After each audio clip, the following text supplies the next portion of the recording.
Muy bien, buenos días. Encantada por esta invitación y mi gratitud pues a todos los organizadores de esta conferencia anual que hace el Consejo Consultivo de la Ciudad de Barquisimeto, en el cual pues tengo el honor de ser consejera también. La experiencia que voy a plantear aquí es lo que hasta ahora estamos haciendo o hemos hecho en el Consejo de Estado para la Paz y la Justicia. Hemos hecho, ahí me acompaña el doctor Marco Tulio Mendoza, psiquiatra que ustedes conocen, y que estamos entrevistando a las personas que han sido detenidas para conocer cuál ha sido su, a partir, el antes, mejor dicho, el antes, el durante y el después de la detención. Y básicamente comparar eso que ellos han vivido con lo que debería ser. Entonces, esto es un pensamiento de la mayor parte de los mediadores, pues lo tenemos como un héroe, que es la convivencia pacífica, es el reto más importante de la humanidad. Esto lo dice William Ury. William Ury, creador del programa de negociación de la Universidad de Harvard, y bueno, que le ha dado la vuelta al mundo, ese modelo de negociación que se llama la negociación basada en intereses. Entonces, parte del librito que los que quieren negociar pues deberían leer, porque ciertamente que es muy útil, y es un poco también uno de los referentes teóricos que estamos utilizando en CEPAS-LARA. Él estuvo acá en el año 2002-2004 cuando estuvo el Centro Carter. Nosotros tuvimos la oportunidad también de participar y estar muy de cerca en esto, cuando hubo las negociaciones. Por cierto, el señor Nicolás Maduro fue parte del equipo que negoció por el gobierno.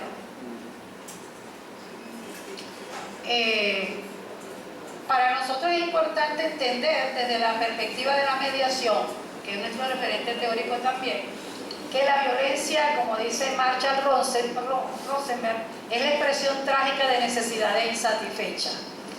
Para los mediadores no hay gente violenta, lo que hay es gente necesitada. El quiz será entonces descubrir qué es lo que necesita para poder satisfacer esas necesidades.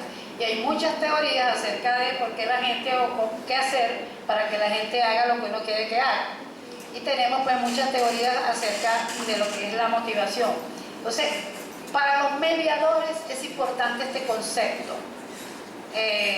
Realmente, cuando vemos que una gente tiene un comportamiento violento, inmediatamente a nosotros se nos enciende el chip que necesita que haga yo.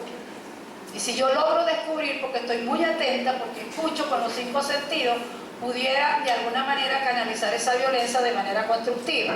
No es lo que normalmente hace el Estado. El Estado utiliza la represión como mecanismo inmediato. Para los mediadores la represión no resuelve, sino que escala el conflicto.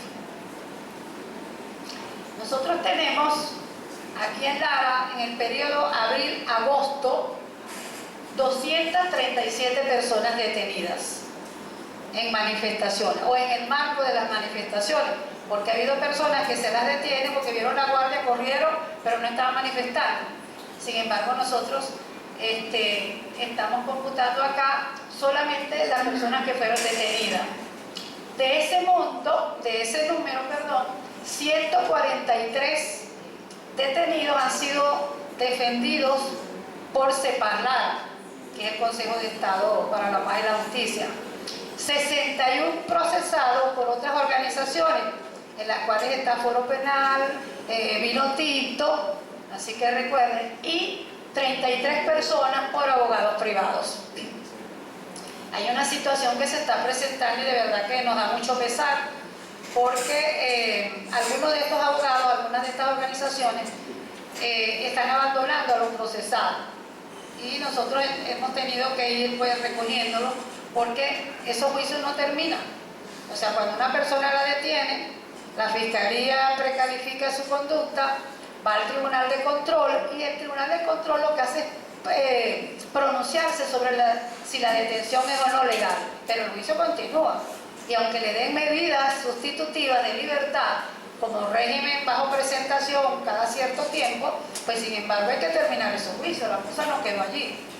Parece ser que cuando estuvo muy de moda y los periódicos sacaban esto en primera página, había muchos abogados interesados en defender para salir en la foto, pero luego están abandonando los juicios, y eso ciertamente que es muy lamentable. Por eso es muy importante el trabajo de los medios de comunicación, para que mantengan el tapete de las víctimas de violación de derechos humanos, lo mantengan en el tapete, para que no sean olvidadas. Nosotros tenemos que un cuestionario que le estamos aplicando a los detenidos, el 67% ha manifestado que solamente ha participado en protestas durante el año 2017, y un 33% manifiesta que desde el año 14, y ninguno de los detenidos, es una prueba piloto, lo que hemos hecho hasta ahora, ha manifestado que ha protestado anterior al año 2014, lo cual nos evidencia pues que estamos frente a una población que está de alguna manera dirigiendo las protestas y que no tiene mayor experiencia.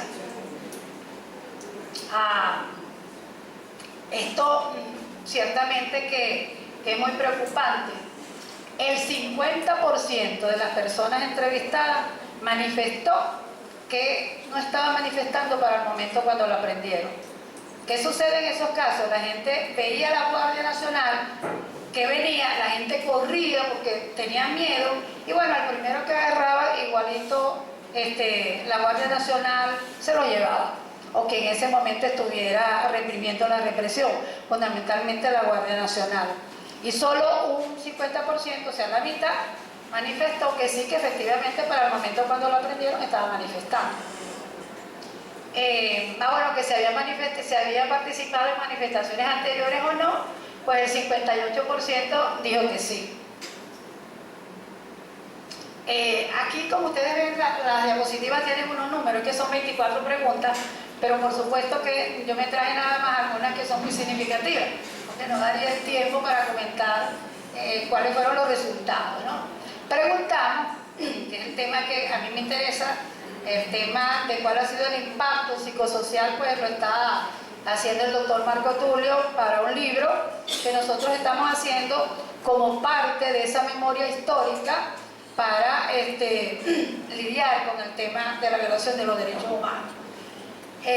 Tomamos la clasificación que ha hecho el alto comisionado para la violación de los derechos humanos, y él ha dividido el tipo, digamos, de trato que han recibido los detenidos de la siguiente manera, y esa fue la clasificación que utilizamos nosotros para hacer el cuestionario que le estamos aplicando a los detenidos. ¿Quiénes recibieron paliza?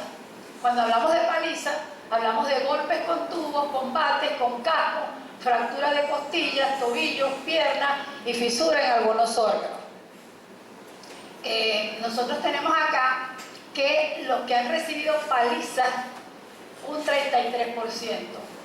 Los que han recibido quemaduras, no veo bien aquí, un 7%. Los que han recibido descargas eléctricas, un 4%.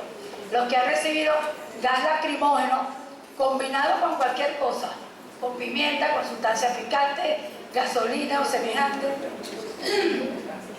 lanzado directamente a la cara o a los sitios de reclusión, donde hay incluso un hacinamiento terrible. Bueno, allí lanzan la bomba lacrimógena y algunos los empapaban con trapos, se las ponían en la cara, y algunos incluso los obligaron a tragar gasolina. Psicoterror, y aquí en psicoterror eso incluye amenazas de muerte, tortura o tratos crueles contra los detenidos, familiares, compañeros y amigos. Por ejemplo, algunos contaban que gracias, es que el marido mío tiene gripe y como que me la pegó porque no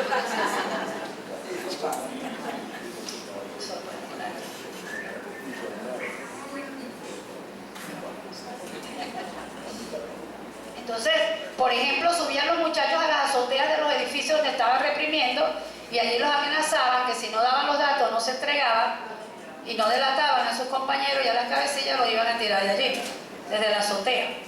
Le mostraban, por ejemplo, fotos de la familia que sabía dónde vivían para obligarlos a dar información. Violencia sexual, el 22%. Eso incluye lenguaje sexual inapropiado, actos lascivos o penetración contra detenido o detenida. En la prueba piloto hay una persona que incluso declaró, y de verdad que nos conmovió mucho, porque era ver la maldad sin límites. Por ejemplo, ella dijo, y de verdad que hay que decirlo, y en el libro lo vamos a poner con nombre y apellido, porque nos autorizó para que lo hiciéramos, que el encargado del CONAS, que la gente lo llama el tigre, que él se presenta como si fuera Terminator, anda en moto persiguiendo en las urbanizaciones donde ha habido manifestación, se quitó su uniforme y se puso su traje de descanso que ellos llaman, que es un short y una franelilla. Y así con el short delante de otros guardias, para que vean a dónde ha llegado la naturalización de ese tipo de trato cruel y de ese tipo de violencia sexual, le frotó el peine a la muchacha en la cara, casada con 23 añitos. Entonces, esa es la historia que vivieron en el estado Lara los jóvenes que se atrevieron a manifestar y otros que ni siquiera estuvieron manifestando, sino que estuvieron allí en el momento equivocado y que corrieron, porque uno ve la guardia y lo menos que uno se imagina es que lo van a proteger. O sea, lo que uno hace es correr, porque piensa que puede llevar la misma suerte que lo que ya uno conoce. Nosotros distinguimos acá, esto quizás interese más a los abogados, ¿no? Pero se distingue entre tortura y trato cruel, aunque en la práctica sea lo mismo. Pero en el caso de la tortura, no voy a decir como dijo la defensora del pueblo, que la defensora pobrecita, la pobre dijo, la Ramírez, dijo que, bueno, que la tortura se justifica cuando lo que se quiere es extraer información de del detenido. No es que se justifica, es que se tipifica como tortura cuando el objetivo del trato del trato contra el procesado es para que dé información. Pueden ser los mismos hechos, pero hablamos de tratos crueles cuando el trato cruel no tuvo por objeto sacar información. A eso se refiere la clasificación, de acuerdo con la ley contra la tortura, entre tortura y trato cruel. Pero que en la práctica, pues digamos que los golpes, las violaciones, pues son las mismas. Entonces aquí incluimos disparos de bala. Por ejemplo, cuando la guardia acorralaba a los manifestantes, les disparaba. Les disparaba con balas, les disparaba con perdigones, con metras, con tuercas y con todo aquello que hacía más letal el disparo. Entonces, por eso ustedes ven los muchachos, y hay muchísimas fotos que uno ve en las redes, el estado en que quedaron después de haber sido víctimas de esta represión. También incluye esto durante el acoso para prender, pero una vez que están detenidos, lo que estas personas nos han informado es que los colgaban por los pies, aquí hay un error, por las manos, así.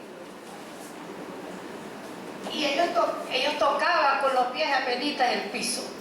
Entonces así los tenían varias horas, los tenían durante la noche y muchos de ellos sufrieron, no sé, los médicos me dirán, pero esto por supuesto, como diría mi madre, se les zafó.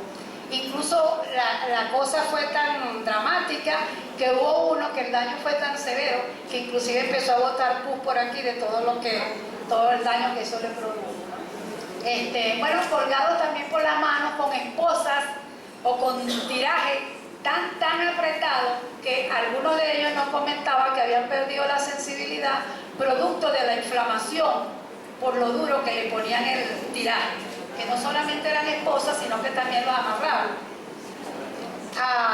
o con materiales muy apretados. Esto pues en el libro lo analizará mejor el doctor Marco Tulio, porque son datos más para él. Yo simplemente, como abogada y como mediadora, me voy a permitir dar cuáles fueron los porcentajes de esta prueba piloto que hasta ahora es lo que hemos practicado. Recuerden que son 143 procesados que nosotros tenemos que entrevistar.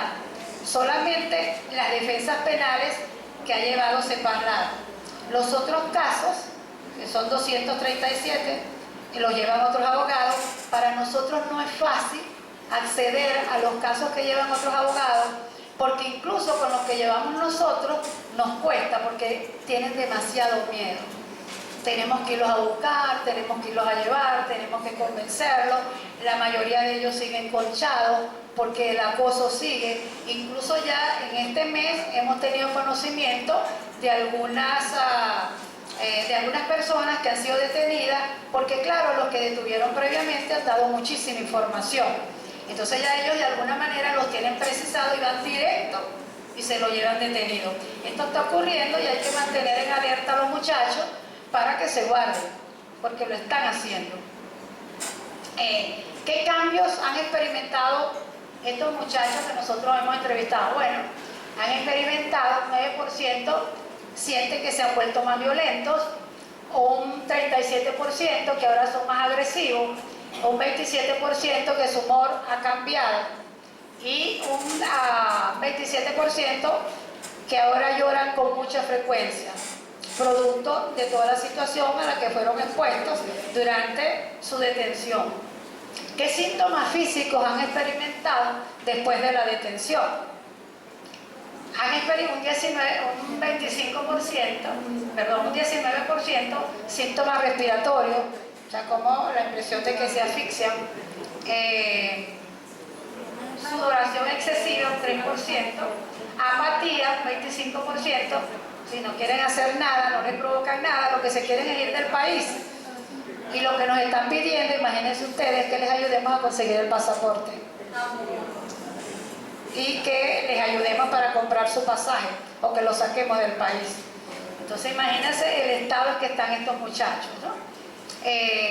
Un 13% pues problemas digestivos, insomnio, somnolencia, me explicaba el doctor Mendoza, que sí, que puede tener insomnio, pero también lo otro, que como no duermen durante la noche, pues en el día andan ahí como medio dormidos, ¿no? Y lo otro también, pensamientos catastróficos. Pensamientos catastróficos, aquí queremos incluir todo lo que tiene que ver con que se sienten perseguidos, tienen mucho miedo, piensan que los pueden torturar y por eso se quieren ir del país. Entonces, claro, el peligro de estas cosas es que estos muchachos, que son casi todos muy jóvenes, por lo menos los que hemos entrevistado en esta prueba piloto son muy jóvenes. Me quedan 5 minutos, así que vuelo. A mí me asignaron el tema, igual que a Ocategui, para que hablara de cómo hacer justicia y cómo construir la paz. Bueno, simple y llanamente yo les voy a compartir con ustedes lo que es nuestro símbolo, especialmente para los abogados. No me voy a referir a la justicia social ni a la justicia espiritual, me voy a referir a la justicia legal. Y simple y llanamente voy a mostrar el símbolo que representa la justicia y ya cada quien se da la idea cuán cerca o cuán lejos estamos de lo que allí se plantea. Por ejemplo, bueno, primero y principal para nosotros las mujeres es que la justicia tiene rostro de mujer.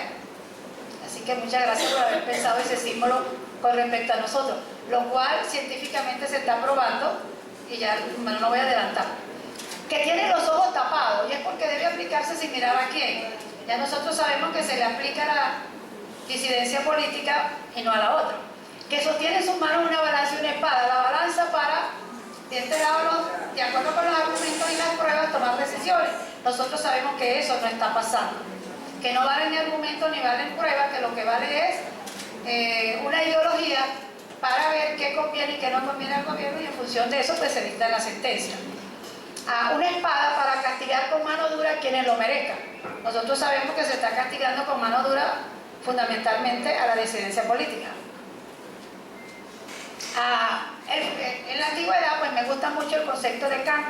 Para Kant es hablar de justicia, hablar de libertad, hablar de igualdad de oportunidades, no que todos seamos igualitos, y de tener independencia. Nosotros sabemos cuán cerca o cuán lejos estamos de esos tres conceptos.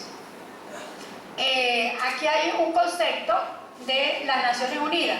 Eso es importante tenerlo en cuenta porque es un concepto que goza de consenso. Es importante saber qué es la paz. Los expositores de ayer ya decían que es un concepto muy resbaladizo.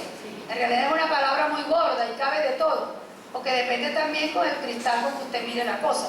Pero las Naciones Unidas ha dicho que La paz se refiere a valores, actitudes y comportamientos que rechazan la violencia, que previenen conflictos, que atacan sus causas y que para solucionar utiliza dos herramientas: diálogo y negociación. Hablar de diálogo y hablar de negociación en el marco de las protestas es casi decir una mala palabra, porque muchos de ellos opinan que después de haber casi a lo que se pusieron, la pérdida de vidas humanas, el sufrimiento, la pérdida patrimonial, hablar de diálogo y de negociación es casi que una traición.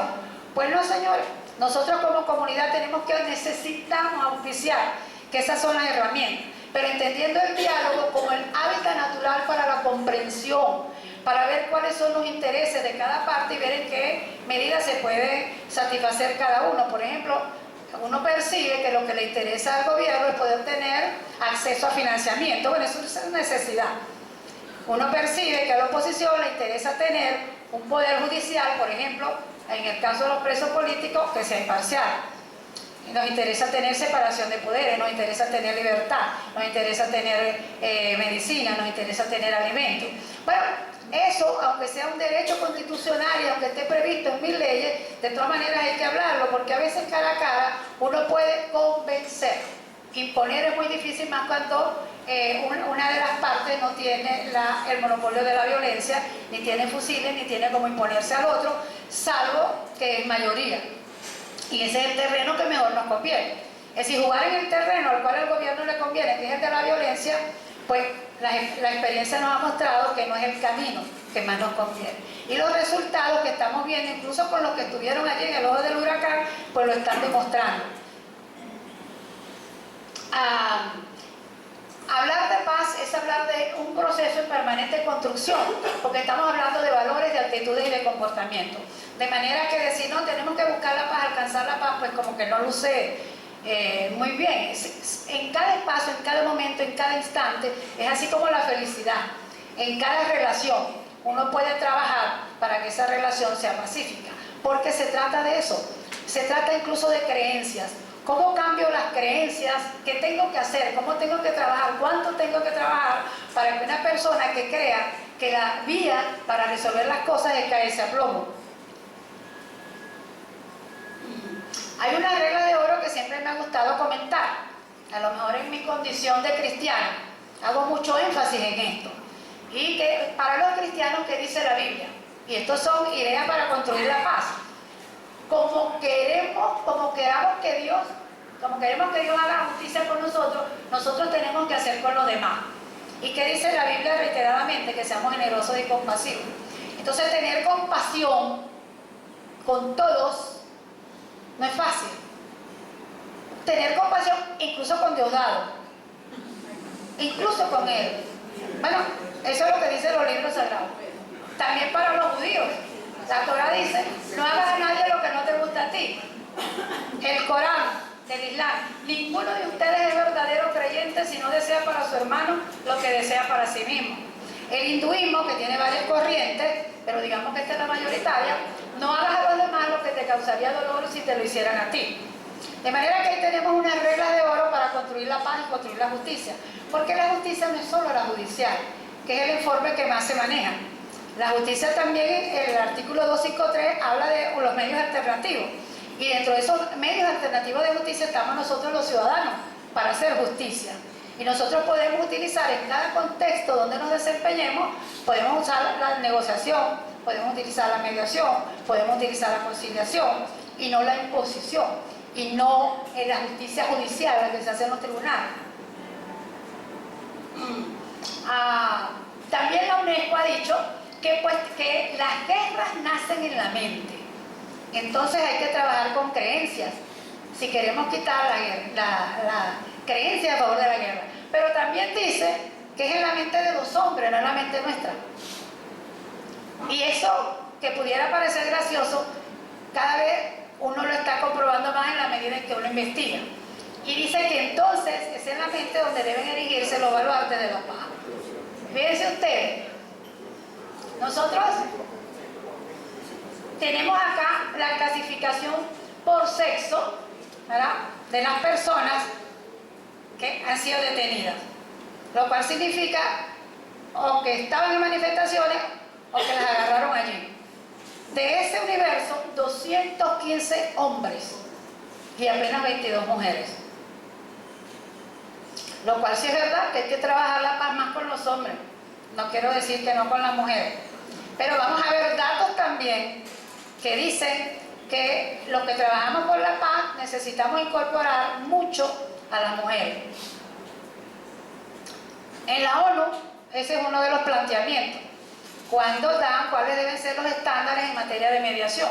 Incorporar siempre la perspectiva de las mujeres.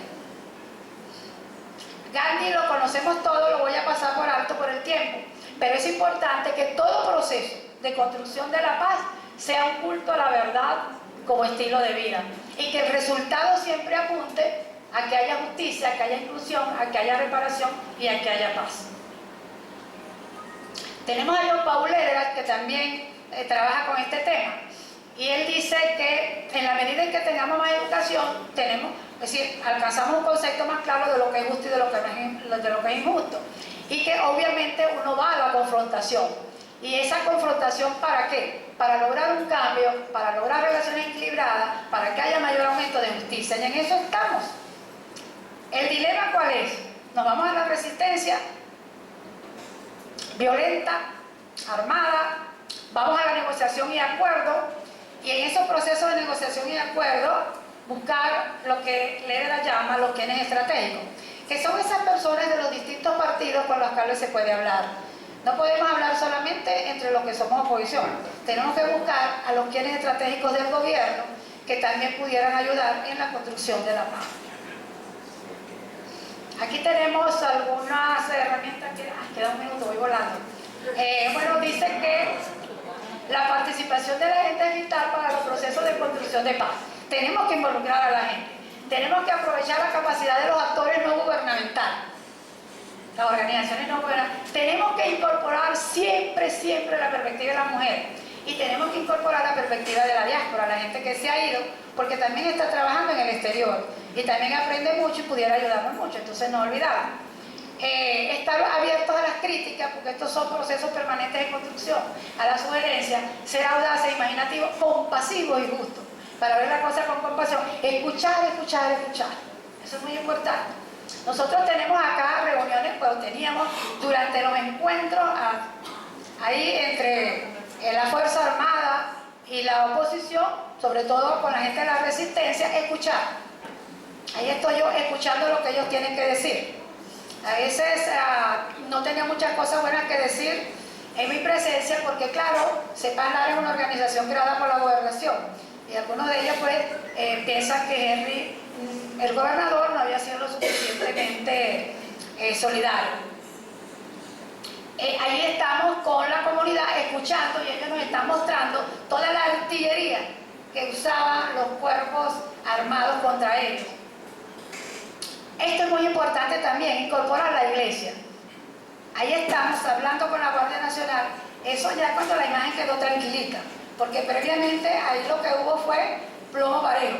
Y ahí estamos con un cura de la Iglesia Católica, el Padre Alfonso, y tenemos acá un pastor de la Iglesia Cristiana, que estamos conversando con la Guardia tratando de, por lo menos, no tanto que no se vayan, porque ellos estaban ahí custodiando la sede de, ¿cómo se llama? No sé, la sede, del SAI, porque ellos decían que esto fue la Trinitaria, que los manifestantes lo que querían era incendiar el SAI. Entonces es importante estar allí, conversar, escuchar.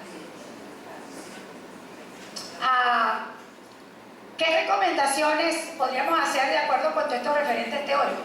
Entender que muchas veces hay una tensión entre el rol y la estrategia de los que se dedican a los derechos humanos y de los que nos dedicamos a la resolución de conflictos. Como yo me dedico a las dos cosas, pues puedo verlas perfectamente. Y créanme que los que trabajamos con derechos humanos la cosa es más complicada. No despreciar, no menospreciar los riesgos y dificultades en la etapa del post-conflicto, porque uno se queda como tranquilito. No, en este momento todavía hay represión, solo que ya es muy selectiva. Ya tienen muchísima información, ya van directo a la casa, ya detienen a la persona en particular. Ya la gente no está en la calle, como antes. Asumir que el trabajo puede comportar riesgo y determinar el nivel de riesgo que podemos aceptar. El que se mete en esto tiene que saber en lo que se está metiendo. Y tiene que no dársela de que es una maravilla o la mujer maravilla, sino tomar también cierta medida. Calibrar exactamente el tiempo que puede llevarnos una misión y no intentar acortar los plazos, porque a veces le puede a uno salir el tiro por la culata. Respetar las tradiciones, las perspectivas populares, y ya hablando, como conclusión, creemos que para abordar estas cosas pues debemos utilizar buenas prácticas de mediación y ser neutral. Esto realmente es poco comprendido. Si nosotros no somos neutrales, no tendríamos acceso a los cuerpos represivos, a la Guardia Nacional, a la policía, al SEBIN. Entonces, en la medida en que usted logre ser respetuoso y de alguna manera entender, muchos de estos que están participando y que integran los pelotones que manda la Guardia Nacional, pues simplemente son mandados. Hay que hablar con ellos para tener la colaboración. Practicar las reglas de oro de los libros sagrados que les acabo de decir. El apoyo de la comunidad nacional e internacional es muy importante. Para nosotros, en mi caso, que soy cristiana, pues realmente ese es mi norte, ser muy fuerte, ser muy valiente, no crean que no me acobardo también, no tener miedo ni desanimarme, porque sé que Dios me acompañará donde quiera que vaya y que Él bendice a los pacificadores. Y de verdad que me he encontrado en momentos muy difíciles y sin embargo, mientras hemos estado allí, no ha habido un muerto, no ha habido un herido.